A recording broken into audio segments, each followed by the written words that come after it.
Following Monday's major news that Microsoft has acquired Zenimax Media means that an Elder Scrolls 6 for PS5 release could be in jeopardy.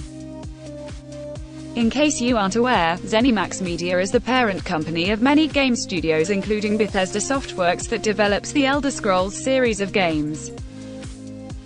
Essentially, Microsoft now owns the Elder Scrolls franchise as well as many others, which could see the end of them on PlayStation should Microsoft wish to do so. Its software also comes with Zenimax Media, so the Doom series could also see itself as an Xbox exclusive. Other major franchises from Zenimax developers include The Evil Within from Tango Gameworks, Wolfenstein from Machine Games and Dishonored from Arcane Studios. What this means for the future of these franchises is anyone's guess, and recent statements from Microsoft and Zenimax haven't done much to quell people's fears.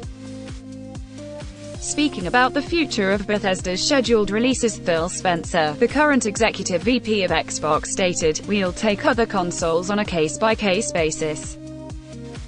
This indicates that Microsoft currently has no plan to release further Elder Scrolls titles on PlayStation unless some kind of deal could be arranged with Sony. However, given the fierce rivalry between the two consoles, fueled by immature gamers, this seems unlikely, as Microsoft will want to capitalize on their $7.5 billion acquisition with major exclusives.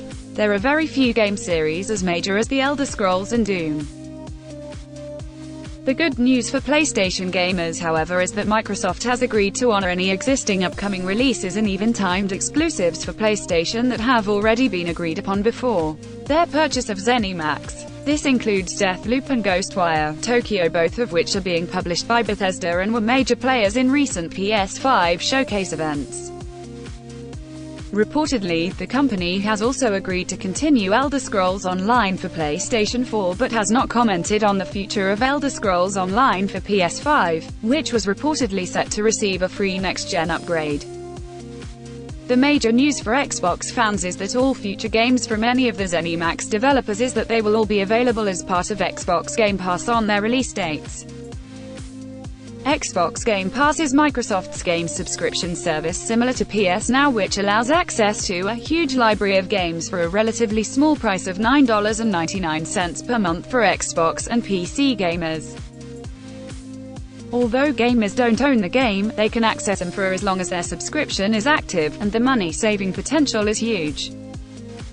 Especially considering that next-gen titles are to increase in price.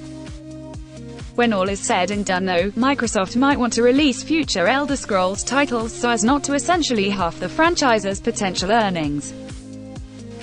The Elder Scrolls V: Skyrim is one of the best-selling games of all time with a confirmed sales number of over 20 million. Elder Scrolls Online also boasts between 20 and 30,000 active players per month, many of which purchase in-game items and/or subscribe to the game. Like other major online games, in-game purchases are a huge money-maker for ESO, so Microsoft might also not want to miss this earning opportunity.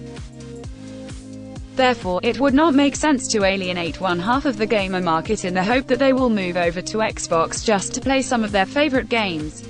It just isn't good business. Given Zenimax's owned game franchises, some of which are among the greatest games ever made, should Microsoft wish to keep them all as exclusives, only time will tell if gamers feel that buying an Xbox over a PlayStation will be worth it in the end. The drama of this major acquisition is an ongoing story, and I will report more news concerning the future of Elder Scrolls as and when it becomes available.